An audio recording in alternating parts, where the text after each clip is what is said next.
Muy buenas noches, arrancamos un nuevo capítulo de 14 toneladas. Estamos acá con Cami García, Gabriel Solano, Pablo Giachelo quien les habla.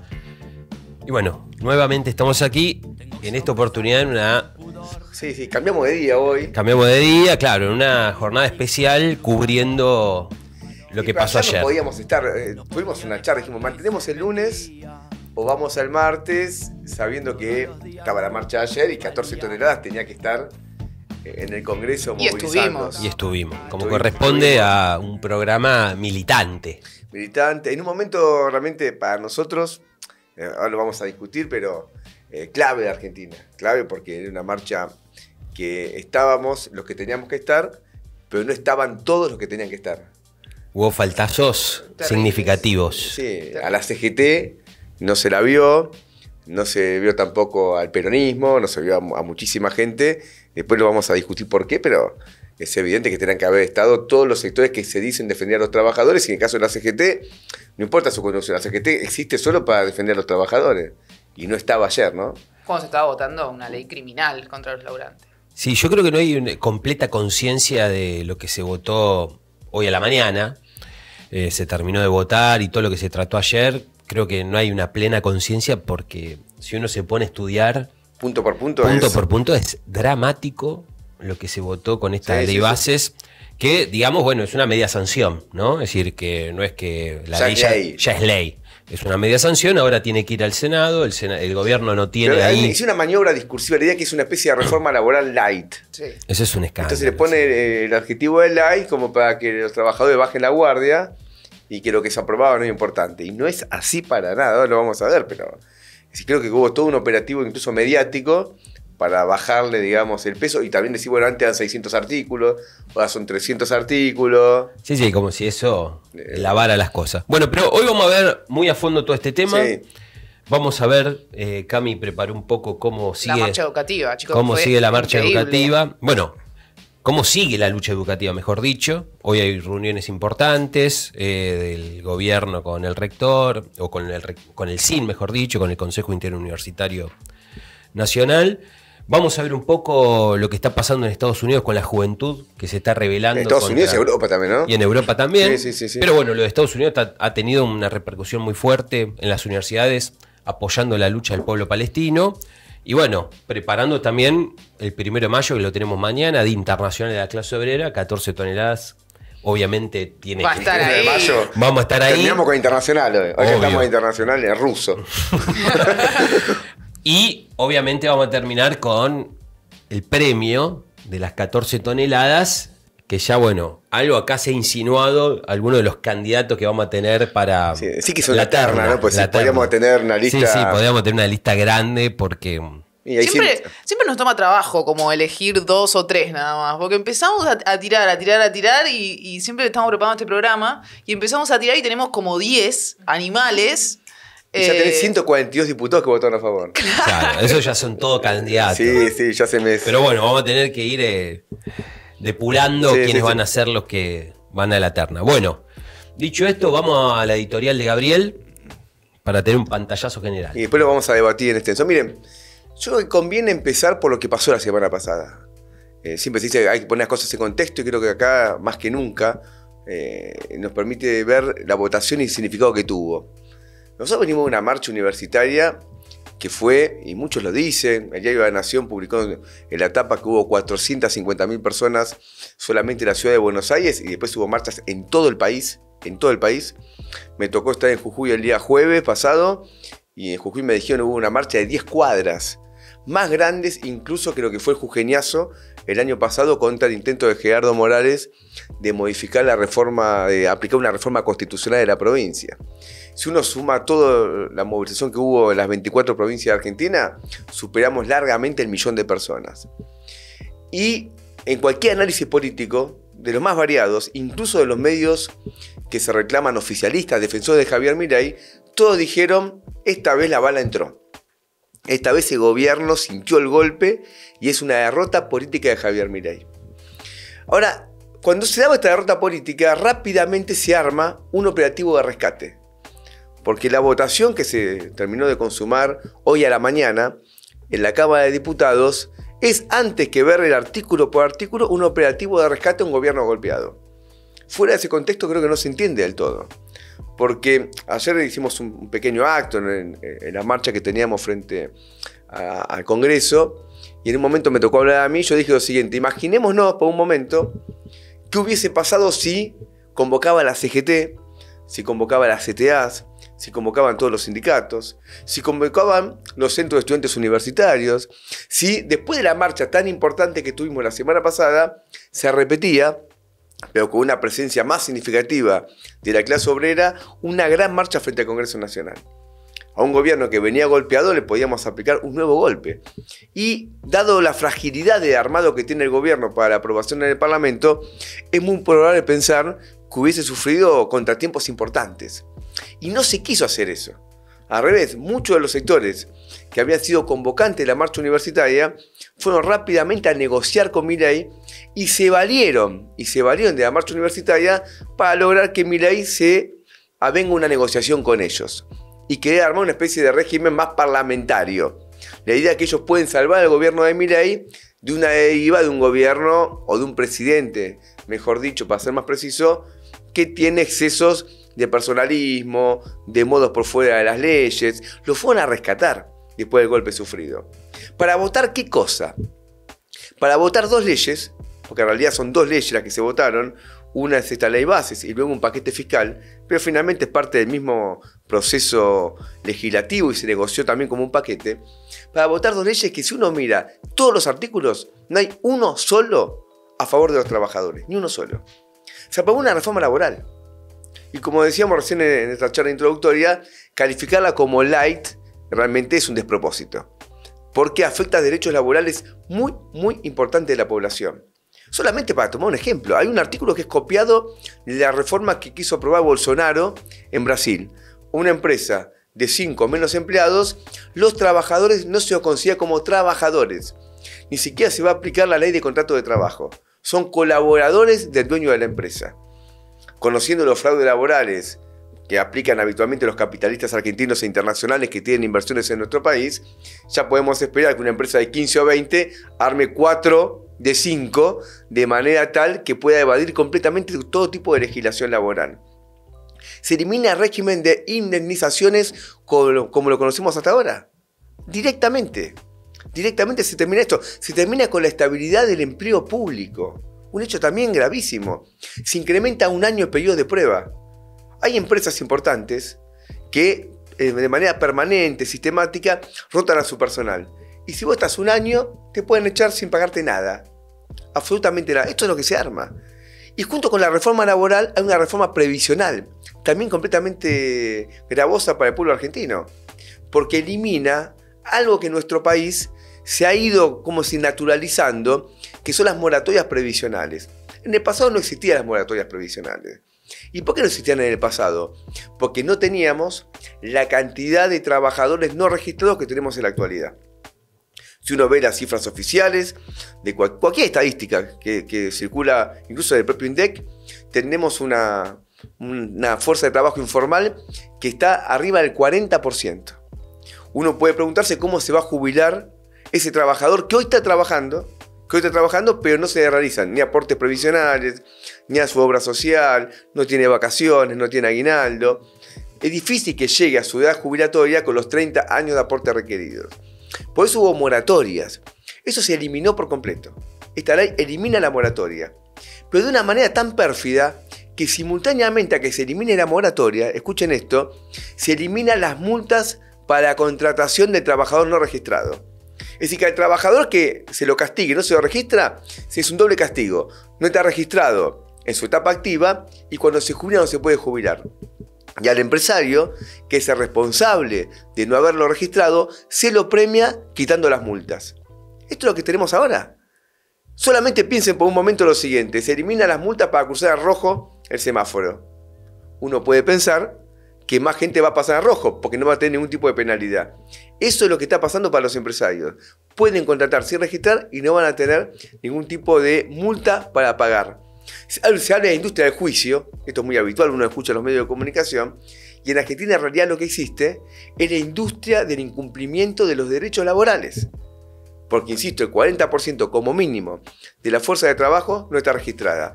Y si sos monotributista, mala noticia, te aumentan el monotributo. Se incorpora un paquete fiscal que realmente es un ataque a la clase obrera argentina de características históricas, porque vuelve a imponerse el impuesto de ganancias sobre el salario. Y con cifras relativamente bajas. 1.800.000 para el soltero, 2.200.000 para el que tiene una familia. Esto siempre medido en bruto, no en neto. Pero mientras se vuelve a reponer el impuesto a las ganancias sobre el salario, a los capitalistas se los premia prácticamente eliminando los impuestos patrimoniales. Y a la vez armando blanqueos que son escandalosos, que de acuerdo a lo que se estudió a nivel internacional, convertiría a Argentina en un centro de blanqueo para los capitales originados en el narcotráfico o otro tipo de delitos importantes que existen a nivel internacional, trata de personas, comercio clandestino de armas. Todo eso podría hacerse acá. Ustedes ya lo escucharon, hablamos la vez pasada en el programa número 3 de 14 toneladas, al presidente Milei en el Hotel Yao Yao diciendo: los que evaden son héroes nacionales. Y se lo decían a un grupo de empresarios que lo miraban y en parte se reían porque ellos se sentían representados, ellos eran los evasores. Pero no quería que el presidente se lo diga a la cara tan claramente. Pero se lo decía diciendo: ustedes son evasores y está muy bien que lo sean. Y lo que se está legislando ahora es a favor de estos evasores. Y luego se crea un régimen de promoción a las llamadas grandes inversiones, por las cuales inversiones de $200 millones o más van a pagar muy pero muy pocos impuestos. Todo esto está armado en este paquete y se le suma algo que para mí es la clave de lo que se votó, que son las facultades delegadas del Congreso al Poder Ejecutivo. Darle al gobierno de la motosierra facultades delegadas para que puedan cerrar dependencia del Estado o fusionar otras o avanzar en privatizaciones, porque también se incorporan privatizaciones importantes. Quizá las empresas más renombradas son Aerolíneas Argentinas y AISA. Es decir, es darle a este gobierno la posibilidad de avanzar en un ajuste por decreto de características enormes. Además, como dije antes, se quita la estabilidad del empleo público. Y esto se hace con plena conciencia de que quieren hacerlo, y los bloques llamados opositores le dieron a Milei esta votación. Sacó 142 votos la ley en general. Milei tiene 37 votos propios. Sumen, 105 votos no son de Milei. Son de Fuerza de Radicalismo, Coalición Cívica, del grupo de Pichetto, obviamente del PRO, que han salido a votar esta ley y este rescate político al gobierno en el momento de mayor crisis por la marcha universitaria masiva que existió la semana pasada. O ustedes pueden decir: está bien, pero no votó Unión por la Patria. Sí, pero Unión por la Patria no se movilizó. Unión por la Patria solamente votó en contra, consciente de que ese voto en contra no modificaba el resultado final, que era la aprobación. Cuando estuvimos ayer movilizados, estaba la izquierda, estaban fuerzas piqueteras, algunos sindicatos como el SUBNA, como la GDUBA, como Ademis, pero el resto no estuvo. Se borraron olímpicamente. Y es llamativo que esto ocurra porque escuchamos a Cristina Kirchner en su acto el día sábado, inaugurando en el municipio de Quilmes un anfiteatro, un centro cultural, y ella allá dijo que no estaba a favor de esta ley base, pero llamaban a movilizar. ¿Y por qué esto? Porque en el fondo, cuando uno va a ver los intereses sociales que están en juego, los empresarios que impulsan esto, se dan cuenta que no hay intereses tan opuestos. No hay intereses tan opuestos. Detrás de la reforma laboral está Techín. Y Techín viene bregando por una reforma laboral en Argentina hace muchísimo tiempo. Bajo el gobierno de la Rúa se armó la famosa ley Barelco, por la cual se coimió a senadores para que se apruebe la reforma laboral. Desde luego una crisis política. En ese momento llevó la renuncia del vicepresidente Carlos Chacho Álvarez. Y esto ocurrió bajo el gobierno de la Rúa con Techín. Hoy Techín está otra vez en el gobierno. El secretario de Trabajo responde directamente a Paolo Roca, el dueño de Techín. Y esos son los grandes empresarios que están bregando por una reforma laboral. Y cuando leímos la carta de Cristina, que publicó hace unas semanas atrás, ella hablaba que estaba a favor de la modernización laboral. Y la palabra modernización también la utiliza el gobierno, como si quitar derechos laborales fundamentales fuese una modernización y no la tendencia a ir hacia atrás, llevar a la clase obrera argentina al siglo XIX. Esto es lo que está pasando acá. Cristina Kirchner dijo algo que yo no comparto para nada. Ella dijo, esto no es capitalismo, esto es colonialismo. Porque el capitalismo es consumo. No, el capitalismo es la explotación de la fuerza de trabajo, antes que consumo. Y los empresarios quieren esta reforma laboral porque significa para ellos incrementar su tasa de beneficio. Una recesión la pueden soportar. Aparte, las recesiones muchas veces le permiten a los capitalistas avanzar contra los trabajadores, porque en tanto hay más desempleo, los trabajadores pierden la fuerza que le da una ocupación más plena. Y hemos visto muchas veces en la historia cómo las recesiones son utilizadas por el capital contra el trabajo. Entonces, decir que esto no es capitalismo es un grave error. El capitalismo lleva a reformas laborales, por eso es una lucha en todo el mundo. Hemos visto marchas en Brasil, hemos visto marchas en Francia, hemos visto marchas en España, en diferentes países del mundo, para defender los derechos laborales contra el capital. Y en Argentina lo estamos viendo, pero con el agravante de que tuvimos una aprobación, media sanción es cierto, falta una en el Senado, de una reforma laboral sin que la CGT haga una marcha. Esto es un hecho vergonzoso para una burocracia sindical que ya de por sí es vergonzosa. Convoca una marcha para el 1 de mayo, cuando ya terminó el tratamiento de la ley. ¿Se dan cuenta de la situación? Es como ir a ver un partido cuando el partido terminó. Convoca la marcha una vez que está asegurada la aprobación. Ayer, mientras se hacía el debate de la Cámara de Diputados, habló un diputado nacional que tiene su origen en Huatre, el gremio de los trabajadores rurales. Y él dijo, esto fue negociado con la CGT. No hacía falta que lo diga, pero se sinceró, fue negociado por la CGT. Lo cual, en la crónica de los diarios estaba claro. ¿Qué recibió la CGT a cambio? La CGT a cambio recibió que no se van a afectar las cuotas solidarias que se sacan compulsivamente a los trabajadores cuando se firma una paritaria. Y eso se hizo con el acuerdo de Milei, de Pichetto, del PRO y compañía. A la casta sindical no se la tocó, porque lo que sí se toca son los derechos de los trabajadores. Esto es lo que ha pasado acá. Esto es lo grave. Ahora, ¿qué tenemos hacia adelante?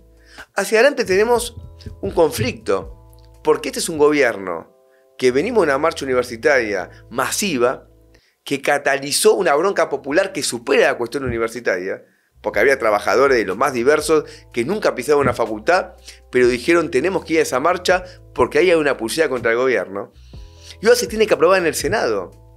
Tenemos que hacer una campaña para que esto no ocurra, para que en el Senado tengamos una manifestación rodeando el Congreso que sea incluso superior a la marcha universitaria. En los sindicatos hay debates. Ahora la CAT, que es la Confederación de Trabajadores del Transporte, tuvo que convocar para el 6 de mayo un paro de trabajadores de diferentes sectores del transporte. Aeronáuticos, del subte, portuarios. ¿Y por qué? Porque la mayoría de ellos van a verse afectados por la reposición del impuesto de ganancias sobre el salario. Entonces tenemos que calentar los motores y decir acá se va a aprobar una reforma laboral, una reforma previsional, privatizaciones. Se le da facultades delegadas a Milei para que aplique el ajuste. Y se trata de explicar esto al pueblo argentino. No esperemos nada de la fuerza del sistema. Sabemos que están compradas y responden finalmente a los mismos intereses. Y tienen la expectativa, a mi juicio infundada, de que Milei dé un paso atrás y quiera armar una especie de cogobierno con una base parlamentaria. No creo que ocurra eso. En tanto le aprueben a Milei este tipo de leyes, se va a fortalecer el gobierno de Milei. En cambio, si tenemos más marchas como la que ocurrió en la universidad y logramos que no se apruebe en el Senado este proyecto nefasto, va a ser un golpe enorme al gobierno de Milei y se abre la perspectiva de un avance de los intereses populares. Contundente. Abramos el debate. Abramos el debate. Tremendo. A mí me parece interesante los pormenores, que un poco Gabriel los mencionaba, pero hablar de una ley de bases que es reaccionaria, digamos, en toda la línea, me parece que está perfecto porque efectivamente lo es. Ahora, hay pormenores que me parecen sumamente graves porque no solamente atacan al trabajador, atacan al jubilado, atacan, bueno, esto de las facultades extraordinarias, por ejemplo. Es directamente, suena democratizante, pero es directamente un... mira, es darle un mono a una ametralladora. Claro, es una concentración de poder. Milei, que el tipo te dice, voy a echar 70.000 empleados públicos. Hasta hoy he hecho 15.000. Bueno, entonces te doy las facultades delegadas para que lo hagas. Y encima le quito la estabilidad en el trabajador del Estado. ¿Qué más querés? No, y es el reforzamiento del poder personal. Lógico. Y el propio Congreso delega sus propias facultades a un presidente que ya está abiertamente diciendo la porquería que quiere hacer. En el lenguaje marxista diríamos es el reforzamiento de un poder, un régimen bonapartista. Sí, donde el nido de ratas que dijo Milei, el Congreso le aprobó la ley. O sea, el nido de ratas, sí. Porque hoy lo que decimos que es un nido de ratas somos nosotros. Hoy nosotros decimos, lo hemos dicho siempre, y hoy lo confirmamos que este es un nido de ratas. Pero Milei se vale del nido de ratas para así avanzar su programa. Esto es completamente así. Lo de la reforma laboral hay que detenerse un poquito, porque hay algo que es muy jodido que se aprobó, que capaz que vos lo mencionaste y a mí se me pasó, que es que los despidos por discriminación. Ah, sí. Se agrava los despidos por discriminación que están contemplados en la actual ley. Se agrava las indemnizaciones por discriminación, por despidos de esas características, pero se anula directamente la posibilidad de reinstalación. Vía judicial. Vía judicial. Que es un mecanismo muy importante que han tenido el activismo, el clasismo, los sectores combativos del movimiento obrero para buscar una reinstalación, que en muchas ocasiones tardan años. Sí. Pero también le impide a las patronales tener un manejo más descarado. Por ejemplo, cuando se presenta un activista contra un delegado puesto por la burocracia, muchas veces las patronales despiden al activista antes de que se presente como candidato a delegado. Y bueno, y eso claramente es un despido que aparece en la legislación actual como un despido discriminatorio, antisindical, antigremial. Un caso, me guardo el nombre, un compañero nuestro, el otro día me lo comentaba, su caso personal. Acaba de tener un fallo favorable de reinstalación. Él no era delegado, pero hacía las veces de delegado. Una suerte de delegado de hecho. Lógico, y cuando lo echan, una empresa del sindicato de sanidad, los compañeros se presentan ante el juez y dicen, no, él los representaba. Él llevaba un autorreclamo porque el sindicato no se lo veía nunca. Entonces se lograron fallos en los cuales un compañero o una compañera, sin ser delegado, porque a veces no te convocan a elección de delegado porque sabe que la gana un activista que está fuera de la órbita de la burocracia, pero lo ganaba, entonces no convocaba. Y la justicia, por una lucha, se logró que reconozca la función del delegado, aunque no lo reconoció el sindicato. Esto queda eliminado. Esto es un golpe fuerte. De aprobarse, esto es un golpe fuerte contra la organización gremial, contra la lucha por una organización independiente. Y a la burocracia le gusta eso. Y a la burocracia le encanta. Porque es para limpiar activistas. Obvio. En una connivencia de la burocracia con las patronales. Otro punto que vos lo mencionaste, pero que es muy jodido, es esto de el patrón independiente que contrata a trabajadores independientes, todo independiente, pero que como son menos de 5 trabajadores, no tienen ningún... Es volver al siglo XIX. Independiente de condiciones laborales dignas. Pero vuelta al siglo XIX, porque hoy, si vos no estás conveniado, no estás en el marco de un convenio colectivo de trabajo, el piso de derechos que tiene un trabajador es la ley de contrato de trabajo. Estás en ese marco. Ahora ya no tenés la ley de contrato de trabajo, no tenés nada. Es un contrato individual. No sos trabajador. Claro. Sos colaborador. Sos un colaborador. Está la frase colaborador, la palabra colaborador. Que vos mencionaste, que hoy, y que pasa mucho. Por ejemplo, yo conocía los casos de Siderca en Ensenada. Siderca es Techín, Paolo Roca. Sí, los grosos. ¿Qué hacía Siderca? Armaba empresas fantasmas al interior de la fábrica. Y tenía para esos sectores de trabajadores al interior de la propia fábrica, naturalmente, condiciones laborales diferentes. Con diferentes sindicatos. Con distintos convenios. Por ejemplo, si vos vas a Siderca Campana, tenés una enorme cantidad de trabajadores bajo convenio WOCRA, no bajo convenio WOM, como correspondería. Entonces, ahora, arma empresa fantasma. Y este mecanismo de armar empresa fantasma si vos armás una empresa fantasma dentro de la propia fábrica que tiene menos de 5 empleados, ya no tiene ningún tipo de derecho. Y a eso se le agrega que en la ley establece que vos podés hacerle juicio a la empresa que te contrató. Pero no la principal. Pero no la principal. Claro. Entonces se legaliza la tercerización a la escala. Hasta ahora, la empresa principal es responsable y solidaria de la tercerizada. Exacto. Claro. Se elimina esa solidaridad interpatronal a la cual vos haces un juicio a este y subsidiariamente a otra. Esto se eliminó. Y el tema jubilatorio, escuchen esto, miren. El tema jubilatorio es grave, porque sí. Al eliminar la moratoria, abogados laboralistas que tienen las cifras más justas, era la siguiente. 9 de cada 10 mujeres no se van a poder jubilar a los 60 años, porque no van a tener los 30 años de aporte necesarios. Cagaste. Entonces, o seguís hasta los 65 años, que incluso podés tener la posibilidad de tampoco tener los 30 años. Ahí entras por la PUAM, que es una pensión, es el 80% de la mínima. Si ya la mínima es una miseria, esto es el 80% de la miseria. Esto contra las mujeres sí, pero los hombres tampoco están tanto mejor. 7 de cada 10 hombres, a los 65 años, tampoco hoy tienen los 30 años de aportes. Por lo tanto, vos tenés que la jubilación, como la conocimos hasta ahora, está dejando de existir. Está dejando de existir. Porque ya la moratoria era la expresión de una fuerza de trabajo por fuera de la legalidad. Sí. Y esto viene en materia previsional a reconocerlo. Claro, y esto viene de la mano, vos lo mencionaste también recién, viene de la mano de que ahora se legaliza la contratación en negro, sí. La contratación informal, porque no multan a las patronales que contratan en informalidad. A mí me parece interesante de la parte sin hilo, ¿viste? Claro. de la moratoria, a mí me parece interesante. La moratoria fue puesta por el kirchnerismo.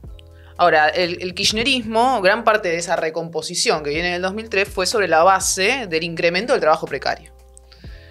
Se empieza a incrementar el trabajo precario y como decía Gabriel, bueno, tenés más trabajo precario que trabajo formal, vos de alguna forma tenés que garantizar que la gente se jubile o qué, ¿me explico? Entonces, la degradación de las jubilaciones no viene solamente ahora. Mirá, lo que viene es a terminar de hacer pelota a todo un régimen jubilatorio y deja, obviamente, sin jubilación, en el marco de una promoción del empleo informal de la ley de bases, deja sin jubilación a toda esa gente que ya viene trabajando hace rato bajo condiciones de informalidad y que la perspectiva hacia adelante es que lo siga haciendo y en mayor medida. Entonces, cuando yo digo sí cagué, efectivamente cagué, no solamente porque gran parte de mi vida activa, que por suerte es poca porque soy una persona muy joven, gran parte de mi vida activa fue mediante el trabajo en negro, sino que la perspectiva es a que eso sea cada vez peor. Y digo cague porque la juventud, hoy, somos los que nos tenemos que preocupar de cómo mierda nos vamos a jubilar dentro de, ¿cuánto? ¿35 años? Mira, hoy tuve un debate con Carmen Barbieri. Listo. No, porque un problema. No es menor, me pasó ya en varias ocasiones. Este tema de la moratoria está muy asusado por la derecha. Diciendo lo siguiente, una persona que aportó 30 años está cobrando lo mismo que alguien que no aportó. Eso es mentira, porque aportó 30 años ya tiene una jubilación más alta. Pero la idea es dividir al pueblo entre que aportó 30 años y el que no aportó 30 años. Como si la responsabilidad fuese del que no aportó. Como si la responsabilidad fuese del que no aportó. El que llegó a los 65 años, un laburante, laburó, ¿de qué vivió? Nadie vive del aire. Trabajó toda su vida. Pero están queriendo dividir. Ahora, ¿cuál es el tema? Yo me acuerdo cuando fue la época del kirchnerismo, que vos nombras, Cami, nosotros hicimos un planteamiento programático, que lo quiero traer acá a debate. Que era, el kirchnerismo dijo, si se jubilan todos. ¡Qué bien! Cristina todo el tiempo lo dice. Sí, pero al jubilarse todos, daba aumento solamente la mínima y no al resto. Entonces era una redistribución de la pobreza. Se achataba la escala. Le sacabas al que había aportado 30 años para darle al que no había aportado. Cuando lo que había que haber hecho era poner un impuesto especial a todas las empresas que habían evadido las cargas patronales para resarcir al ANSES y no sacarle que había aportado más para que aportó menos. Y restituir los aportes patronales que lógico. Entonces, menemismo. Ellos el kirchnerismo también es responsable, junto con la derecha, porque la derecha dice, el que no aportó 30 años, que no se jubile y se joda. Y kirchnerismo dice, no, que se jubilen y que todo el mundo cobre una miseria. Claro. Y nosotros tenemos que plantear que no, tenemos que defender que la jubilación sea un salario diferido y que esté en relación al salario, porque el 82% en realidad es el 100%. Claro. Porque cuando vos estás jubilado dejás de aportar a la jubilación. ¿Se entiende? Sí. Entonces ya no tenés el 11 de aporte. Cuando vos quitas los aportes, te queda el 100% de tu salario neto. Del neto. De manera tal que vos, cuando te jubilás, no pasás a una vida peor. Sino el que se jubila hoy, da de baja Cablevisión, da de baja Fibertel, da de baja... Sí, se busca changa. Se tiene que buscar changa. Chicos, para el sobrevivir. alquiler. Ayer. Pero jubilarse es caer en la vida civilizatoria a la que tenía él antes de jubilarse. Sí. Entonces la gente no se quiere jubilar. Porque dice, mira, si yo me jubilo, mañana estoy peor que ahora. Eso es verdad. Y esto, todo esto responde, el ataque a las jubilaciones responde a una tendencia global, en realidad. Es una tendencia internacional de ataque, la tendencia de aumentar la edad jubilatoria. Bueno, el año pasado tuvimos las grandes huelgas en Francia, justamente contra el aumento de la edad jubilatoria. Y la tentativa más general del capital de no reconocer que en realidad la jubilación es un salario diferido, porque uno le ha aportado a las patronales los mejores años de su vida, por las cuales las patronales han hecho ganancias sobre la base de extraerle la plusvalía al trabajador, y no son capaces de aportar para luego sostenerte en tu tercera edad. Cuando te pueden explotar. Cuando no te pueden explotar. Y ahora quieren hacer una suerte de una asistencia social elemental, o directamente a que no te jubiles. Es decir, mantenerte explotándote hasta el último día de tu vida. Es una cosa dramática. Cavallo dijo cuando era ministro de Economía que el sueño de su sociedad era que al jubilado lo mantenga el hijo. El hijo es el trabajador activo. Pero eso ya está pasando. Sí, sí. ¿Cuántos jubilados requieren el apoyo de sus hijos para poder vivir? Ahora, el trabajador activo tiene que mantener a sus hijos. Claro. A tus hijos y a tu padre, tú te tienes que aumentar el salario, porque la canasta familiar tendrá que incorporar Claro. al componente del padre de tu padre, del jubilado, y no lo incorpora. Vos ganás menos que antes, pues tenés más gastos que antes, pues tenés que pasarle guita a tu viejo. Y realmente, o a tu vieja. Y ningún jubilado que laburó toda su vida quiere que natural, pero eso igual sus hijos lo funciona así de mantengan. esa manera actualmente. Es un ataque moral, ¿se entiende? Eso ya funciona así Nadie actualmente. quiere ser una carga para su familia. Obvio. Sí, se progresa esa tendencia. Claro, todo jubilado recibe, no sé, el hijo le compra los medicamentos que hoy están por las nubes. Ayer hablaba con los jubilados que estaban con la carpa ahí en Congreso, me decían que no pueden pagar el alquiler directamente. Entonces, para que tu papá o tu mamá tenga un techo, sos vos el que tiene que aportar, digamos. Y se viene una... yo sigo mucho el tema jubilatorio. Ahorita se escuchó un abogado que dijo, ahora se viene la generación de los jubilados inquilinos. Porque un jubilado vive con lo que vive solo porque es propietario, si no, no podría pagar alquiler. Natural. Pero ahora, cada vez más, se ve una generación de jubilados inquilinos, cosas que hasta ahora no se conocía. Entonces vos con la jubilación actual no puedes ser inquilino. Es incompatible, digamos, los números no hace falta hacerlo. No, y aparte de esto que hablábamos también, la reforma previsional está muy atada a la reforma laboral, justamente por eso, porque te van despojando durante tu vida activa del salario que te lo hacen pelota, de condiciones de trabajo que después a futuro impiden tu jubilación. Absolutamente llegás a la edad jubilatoria justamente en estas condiciones, donde ya no sos propietario, sos inquilino, ya tenés una mínima que no te alcanza ni para cubrir la línea de indigencia mínima, etcétera, etcétera. Miren, cerramos, ¿no? Sí, pero algunas cosas que me parecen importantes. El problema de las privatizaciones es un gran tema, porque esto va a plantear despidos y lo que Ayer hablamos con el laburante de aerolíneas, ¿te ayer acordás? estuvimos con los trabajadores de aerolíneas que se autoconvocaron porque ninguno de los numerosos sindicatos que están al interior de aerolíneas convocaron a movilizarse. Son como 5 sindicatos. 5 sindicatos y ninguno convocó a nada y se autoconvocaron los trabajadores para rechazar todo esto. Pero esto va a plantear, incluso aerolíneas, por ejemplo, es superavitaria. Esto es una cosa de locos. Es decir, una empresa que incluso no es que está dando pérdida. La privatización de aerolíneas va a plantear incluso la imposibilidad de conectarse al país en una cantidad de lugares que no son redituables, claro, para una empresa privada, y son una cantidad de rutas aéreas que se van a cerrar. Chau Formosa, por ejemplo. Sí, chau mis vacaciones, chicos, las tuyas, las de él, las de todo. Pero el problema de la privatización, ¿cuál es? Se privatiza por 2 mangos. Las patronales la vacían, es lo que pasó en los 90. Sí, se privatizan por 2 pesos. Iberia la vació. Iberia la vacían. Cuando se privatizó, creo que Aerolíneas tenía como 30 aviones, y cuando se restatizó, Aerolíneas tenía un solo avión. Sí. es un proceso de vaciamiento que luego se restatiza, se rescatan a las patronales, y es un mecanismo en el cual el Estado es un engranaje más de un régimen de acumulación capitalista y es un proceso de saqueo capitalista en la Argentina. Bueno, está dentro de las privatizadas AISA. AISA es la empresa de agua. Sí. En los 90 se había quedado el agua de Argentina Suez, la empresa francesa de agua. Cuando se acabó la convertibilidad y la posibilidad de cobrar tarifas en dólares, Suez se fue. Nos tiró la empresa del agua por la cabeza. Y hizo los juicios en el CIADI. Y ganó. Y ganó. Por ejemplo, Tucumán se quedó sin agua. Entonces el Estado tuvo que estatizar porque agua tiene que haber. Ahora era buena privatizar. Y va a pasar este vaciamiento. Sí. Entonces vamos a una política de absoluta destrucción productiva de Argentina. Y yo creo que lo de aerolíneas se viene un gran conflicto. Ayer estuvimos hablando, se viene un gran conflicto porque vienen despidos masivos, van a destruir el convenio colectivo de trabajo. Olvídate, porque compartir con las low cost. En los 90 no había low cost, ahora sí. Claro. Entonces ahora esa es la diferencia con los 90. Vienen y los cielos abiertos que se dicen se van a quedar con los tramos más. O sea, a Bariloche va a ir, pero a Formosa no va a ir. Claro. Entonces, con los más rentables. Somos un país, el octavo país en extensión territorial del mundo, el octavo, que requiere el avión porque somos muy grandes para viajar de micro. Sí. Es muy inseguro, es caro. Sí. Y eso no va a pasar más. Sí. Bueno, hay otros temas. Para el Senado uno más con porque todo, acá siguen, paquete fiscal. Empiezan los aprietes de la producción.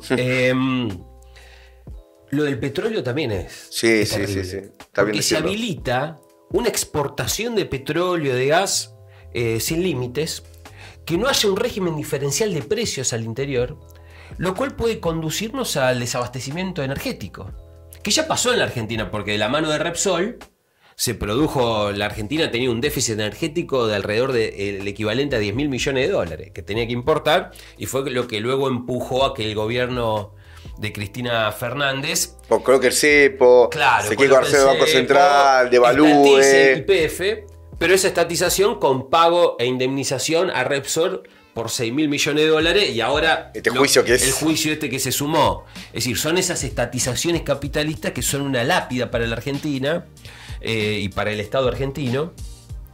Y luego el pacto con Chevron que cerraron. Entonces es una rueda sistemática donde se privatiza, se entrega, se vacía, el Estado aparece rescatando.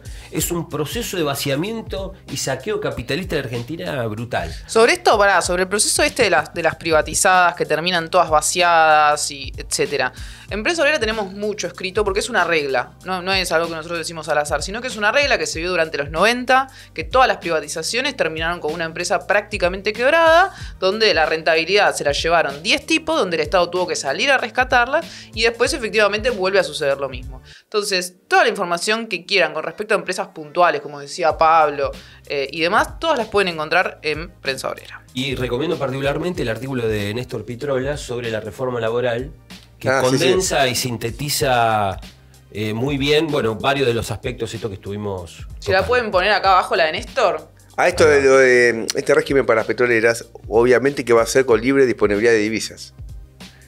Si que vos tenés un cepo que continúa para el laburante que se quiere comprar $2. Y las petroleras se los llevan. Obvio, o sea, eso viene de cabeza, es eso que estamos teniendo ahora. Ahora, antes de pasar, esto recién empieza. Esto es media sanción. Media sanción. Esto no es ley todavía. Y nosotros tenemos que bregar por una lucha creciente, porque no sabemos en qué momento. Cuando ustedes recuerden que cuando fue, pues somos 14 toneladas, cuando Macri quiso aprobar en el Senado la reforma previsional y laboral, había logrado aprobarla primero en el Senado, sin que pase mucho. Y en diputados se produjo esa gran rebelión. No sabemos cuándo se va a producir, pero nosotros queremos que el pueblo argentino salga a la calle y pelee, y yo creo que, como demostró la marcha universitaria, hay plafón para eso. Ahí vamos. Bien. Bueno, paramos acá con este tema. Y Cami, ¿qué pasa con la marcha educativa? Con la marcha educativa, la lucha universitaria. Qué buena que estuvo, ¿no? Tremendo. Chicos, fue tremendo. No se podía respirar en esa movilización. Pero bueno, ¿cómo se va a poder respirar si había 800.000 personas solamente en Capital? La movilización se replicó en 70 ciudades del país y hubo más de 1 millón de personas movilizadas.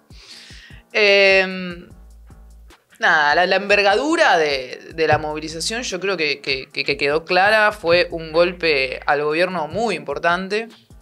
sobre todo por los reclamos. Digo, un movimiento estudiantil y un movimiento también docente que se fue gestando incluso a instancias de la propia burocracia, porque se hicieron asambleas interclaustro donde prácticamente se obligó a agrupaciones como la Franja Morada, a los rectores, a que se plegaran a los reclamos. Después, bueno, se demostró que solamente fue una pose, en tanto están votando esta ley de bases y en tanto... No sé, hubo un montón de diputados radicales que no fueron a dar quórum a la sesión especial que se había pactado para discutir el FONID, para discutir el presupuesto universitario y demás. Sin embargo, como decía Gabriel, es un plafón para poder seguir avanzando. Esto, obviamente, nada, de acá en adelante vamos a ver cuál va a ser su continuidad, que nosotros vamos a fomentar en todos los espacios de trabajo y en todos los espacios de estudio.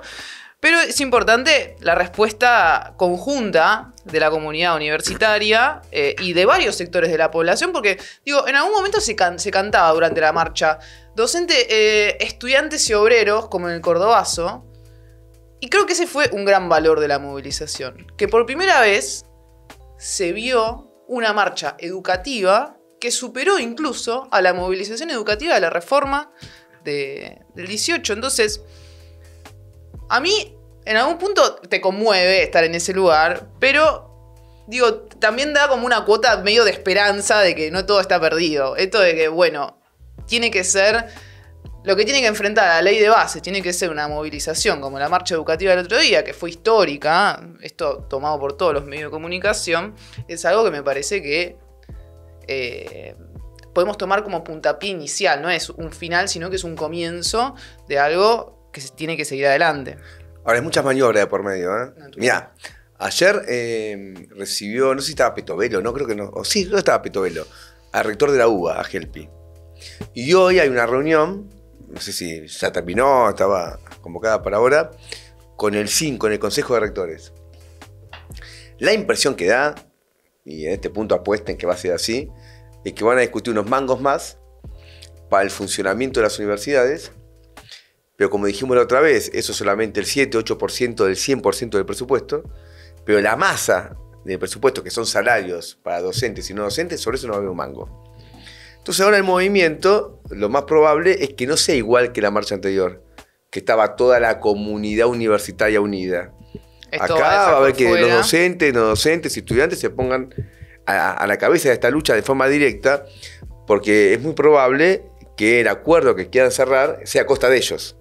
Mira, a mí me tocó en la mar, por un lado, decir que creo que fue la marcha más grande en la que participé en mi vida. No recuerdo una tan grande. Es decir, recuerdo marchas muy grandes, 24 de marzo y demás, pero uno que está acostumbrado a participar de marcha día por medio. Un marchante. Un tipo que marcha, decirla, si no fue la más grande, está en el... Le pega en el palo. Sí, le pega en el palo. Y escuché los discursos, estuve con algunos compañeros, nos fuimos hasta la plaza, porque estábamos allá por Congreso, llegamos a la Plaza de Mayo y escuchamos los discursos. Hubo uno que fue interesante, por ejemplo, de Pérez Esquivel. Ah, sí, ese estuvo bueno. Pérez Esquivel que dijo, bueno, tenemos que ir a un juicio político contra Milei. Y fue la primera vez que se escuchó en Plaza de Mayo el grito de que se vaya. Hubo un grito unánime de todo lo que estaba en la Plaza de Mayo de que había que echar a Milei. ¿Y viste cómo terminó Pérez Esquivel, te acordás? No me acuerdo, no. Ah, yo me acuerdo. ¿Qué dijo? Ahora es para tu segundo punto, pero dijo, y no queremos una Argentina sometida por Estados Unidos e Israel. Ah, mirá qué bien. Y yo vi que se miraban todos los del palco, los rectores a punto de pegarse un tiro en la cabeza, porque... Claro, lo dijo. claro. Es el meme porque... de los Simpsons de, a ver, ¿qué pasó? No estábamos todos de acuerdo, no queríamos decir nada de Israel. Claro, bueno, porque aparte Pérez Esquivel, recordemos que participó de las audiencias que hicimos en el Congreso sí. En apoyo al pueblo palestino, junto con Norita Cortiñas, bueno. Eso me pareció un punto fuerte. Pero, por ejemplo, algunos dirigentes sindicales pidiendo, por ejemplo, un aplauso a los rectores. Y el problema esto de los rectores que vos decías, por la reunión esta que va a existir hoy con el Consejo Interuniversitario Nacional, es importante que nosotros tengamos una valoración crítica. Importa particularmente para la juventud que se está sumando a la lucha, que es Nobel en la lucha en la defensa de la educación. Bueno, porque son jóvenes y son las primeras batallas. los rectores han sido partícipes necesarios del proceso de destrucción educativa a lo largo de los últimos 40 años. Nosotros sistemáticamente lo llamábamos, ¿no?, como la correa de transmisión de la política ajustadora de los distintos gobiernos. Las camarillas. Las camarillas de la gestión, sí. Y muchos nos iniciamos en la militancia política, en la lucha justamente contra estas camarillas que eran las responsables, bueno, de ejecutar los presupuestos de ajuste en la universidad y luego de armar negocios de características muy escandalosas. Lo que dijeron ahora, si no nos alcanza, junten plata ustedes. Claro, el autofinanciamiento. Salgan a vender servicios, vendan esto, privaticen. Los famosos servicios a terceros, las fundaciones universitarias. Que eran todo tipo de corruptelas escandalosas. Entonces, hay que tener cero confianza en las autoridades universitarias, por lo menos como mensaje, ¿no?, para la juventud particularmente, que tiene que ser la llama de la lucha universitaria, y unión con los trabajadores docentes, con los trabajadores no docentes. Creo que ese es el rumbo que tiene que seguir. Yo escuché los discursos y hablaron un montón de dirigentes sindicales. Y me impactó negativamente lo subrayo, que ninguno hablaba del salario. Sí. Veía un aplauso para esto, un aplauso para el otro, uno que viene una Argentina industrial, otro una Argentina que conquiste el espacio, otro una Argentina que no sé qué. Sí. Está bien. Uno está en discursos, se entusiasma, hay mucha gente, sí, nunca más en mi vida va a tener gente para que le hable. Quiero decir cómo me gusta el país. Decir lo que quiera, para hablar del salario. Vos estás ahí por dirigente sindical, no estás ahí para que cuentes cómo te gustaría que sea Argentina. No dijeron nada. Entonces, como esos dirigentes sindicales provienen de fuerzas políticas, que son las que no fueron ayer a la marcha, yo digo, y una que cosa, son afines a las gestiones, digo, de las universidades. Y después un tema que es interesante, me parece que tenemos que fijar posición. El gobierno está hinchando mucho con el tema de las auditorías. Y armado con el tema de la auditoría del presupuesto universitario, una especie de línea de ataque para justificar por qué no aumentan el presupuesto. Yo estoy a favor que se audite, pero mira, hoy audita la Auditoría General de la Nación, la AGN. Obviamente la AGN la vota el Congreso, son todos los mismos. La auditoría tiene que ser independiente, de una comisión votada por docentes, por estudiantes, por trabajadores no docentes, ahí que se audite. Ahora, Milei no quiere auditar nada. Milei lo que solamente sacó el tema de la auditoría ahora para justificar el ajuste presupuestario. Ahora, nosotros estamos a favor de que se audite todo y que sean comisiones independientes, porque no lo va a auditar. Si lo audita Milei, es peligrosísimo. Aparte, defendemos la autonomía universitaria. Para nosotros no es cualquier cosa de autonomía universitaria. Queremos que haya autonomía. La autonomía no es para robar. La autonomía es de independencia frente al Estado. Entonces, que auditen los docentes, los estudiantes, los no docentes, pero que no sea la coartada para justificar un ajuste. Quiero, como para cerrar más o menos el punto, destacar esto, porque es importante que para darle continuidad a toda la organización que lograron gestar docentes y estudiantes, estén alertas con esto que decíamos de que la gestión va a negociar por 2,50 pesos para funcionamiento, y lo que acá se está defendiendo son los salarios docentes, son las condiciones de cursada, son las condiciones edilicias, es un presupuesto educativo que sea realista. Así que yo lo que me parece interesante de esto es que se pueda seguir adelante con esa organización que convocó a la marcha del 23 para continuar con un plan de lucha que realmente conquiste presupuesto educativo y presupuesto para las universidades. Así que, ojo al jopio. Ahí va. Vamos, Pablo, lo tuyo. Vamos con lo que está pasando en Estados Unidos. Es un fenómeno realmente muy interesante. Por ejemplo, el domingo Clarín sacó un artículo de algo que, bueno, se venía comentando bastante, pero me llamó la atención que lo destaque Clarín. Que las movilizaciones que se están desenvolviendo en Estados Unidos en apoyo, fundamentalmente de la juventud ocupando las universidades, en apoyo a la lucha del pueblo palestino contra el genocidio que está ejecutando el Estado de Israel, especialmente en Gaza, rememoran las grandes luchas de la juventud norteamericana de Vietnam. Por Vietnam, contra la guerra en Vietnam. Es realmente apasionante y alentador. Tremendo. Porque en la cuna del imperialismo mundial se está desenvolviendo una juventud que es sensible, que es solidaria, que es combativa y que está enfrentando a la principal potencia imperialista que está bancando el genocidio en Gaza. El fenómeno fue el acampe que desenvolvieron los jóvenes en la Universidad de Columbia, que llevó a que reprima el Estado norteamericano y encarcele a 100 jóvenes, los mete en cana, pero al otro día, lejos de haberse levantado el acampe, se masificó el acampe en Colombia y se ocuparon y se armaron acampes de jóvenes desplegando la bandera palestina en 60 universidades de todo el país. Entre las que está Harvard, la Universidad de New York. Tremendo, en tu Una cara. cosa, en tu cara, una cosa, pero realmente esas cosas que a uno lo emocionan, genera un entusiasmo, ve una perspectiva. Y este es un fenómeno más extendido, ¿no? Las grandes movilizaciones. Pues hay 800 detenidos. Ahora ya hay 800 detenidos. En este momento, hace algunas horas atrás, la Casa Blanca se pronunció contra la manifestación de los jóvenes en la Universidad de Columbia. Hay toda una amenaza para reprimir o sancionar a los estudiantes que están tomando esta iniciativa en la Universidad de Columbia. Chicos, lo que pincharon en el globo, de verdad, venía re alentador el relato, todo, y ahora me cagaron la semana. No, pero no importa, pero es espectacular. Es un recrudecimiento de la lucha y pone más en evidencia y más de manifiesto dónde está parado cada uno. Todo este sector está denunciando fuertemente al gobierno de Joe Biden. Que puede perder las elecciones por esto. Que puede perder las elecciones y es lo que lo preocupa. Por eso estas tensiones con el presidente de Israel, con Netanyahu. Ahora, la semana pasada, recordemos, yo lo había mencionado, que se había aprobado en la Cámara de Representantes, se había aprobado un paquete de ayuda, especialmente a Ucrania, por $60.000 millones, pero también a Israel y a Taiwán, Sí. ¿no? El Estado norteamericano, por un total de $95.000 millones. Es decir que, por más que haya ciertas tensiones en cuál es la línea que lleva adelante el Estado de Israel, el gobierno norteamericano sigue siendo el principal aliado del Estado sionista. Sí, no suelta. No suelta y sigue financiando. Bueno, esto en gran medida es también lo que genera toda esta movilización. Y bueno, tiene una enorme importancia porque al mismo tiempo ahora estamos en las vísperas del 1 de mayo.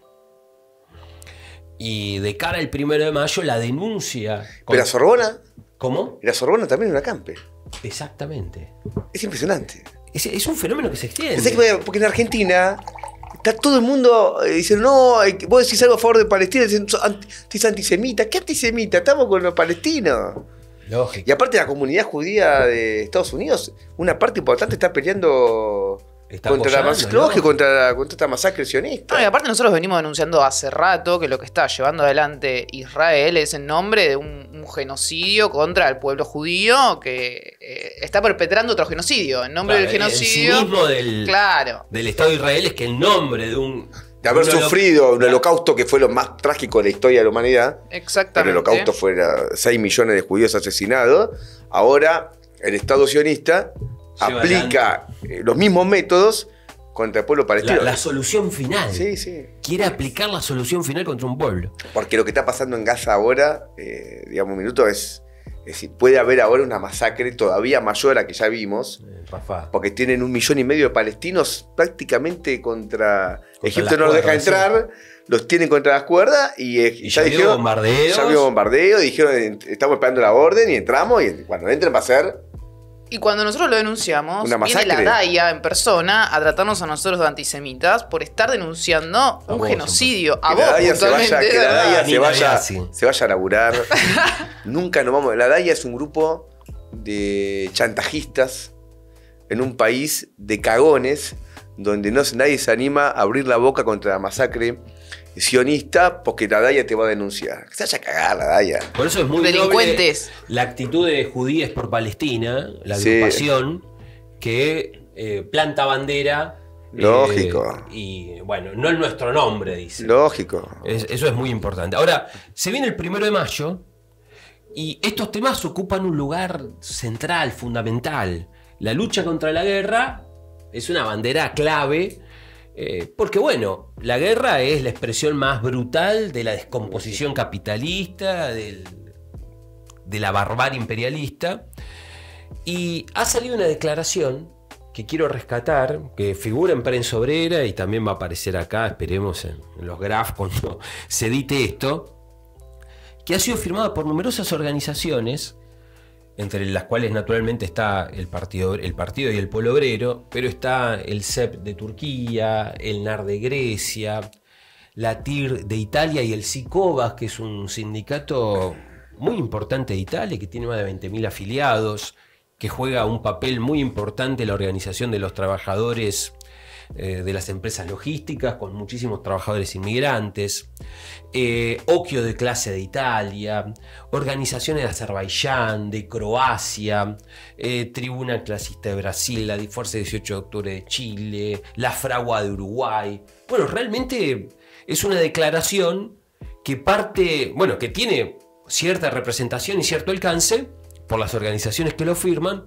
pero que tiene un planteo internacionalista, en el sentido de cara al 1 de mayo, en el sentido que fija una posición independiente frente a la guerra en Ucrania, denunciando que es una puja entre potencias capitalistas, entre la OTAN de un lado y Rusia del otro, defendiendo un planteo clásico de los revolucionarios, el derrotismo revolucionario, la lucha contra que el enemigo principal está en el propio país, que se solidariza con el pueblo de Gaza y lucha por la derrota del Estado sionista y toda la solidaridad con las acciones de la resistencia palestina, y bueno, y que lucha por la unidad internacional de la clase obrera, por gobierno de trabajadores y el socialismo. Son definiciones muy de fondo, y esto creo que es un pronunciamiento político importante, está entre una de los artículos o las declaraciones destacadas en Prensa Obrera, y bueno, lo queríamos reivindicar, porque bueno, vamos mañana el 1 de mayo, que vamos a ir también a la CGT con una bandera crítica, señalando que estamos en contra de cualquier tipo de pacto. Nos vamos a ir a dirigir a esos trabajadores que van a estar ahí, pero para ir a decir que no podemos permitir que pase esta reforma laboral, que pase esta ley de base, que tenemos una posición crítica del papel que juega la dirigencia de la CGT, y luego vamos a hacer un acto con la izquierda, los sectores del sindicalismo combativo, el movimiento piquetero. En Plaza de Mayo. En Plaza de Mayo, bueno, plantando una bandera independiente. Así que doblete mañana. Mañana doblete, no le aflojamos. Me parece importante esto de destacar que nosotros vamos a ir a esa movilización, justamente a hablarle a esos trabajadores que van a estar convocados por las centrales sindicales que hoy están negociando sus derechos, a decirle que efectivamente ese no es el camino. Ese no es el camino. Así que ningún pacto con Milei, abajo la reforma laboral, plan de lucha, huelga general. A la CGT se lo decimos y después hacemos un acto en Plaza de Mayo, porque tampoco vamos a abandonar la Plaza de Mayo el 1 de mayo. Eso en Argentina ha sido una conquista enorme, que la izquierda internacionalista el 1 de mayo está en la Plaza de Mayo y la CGT no quiso ir a la Plaza de Mayo.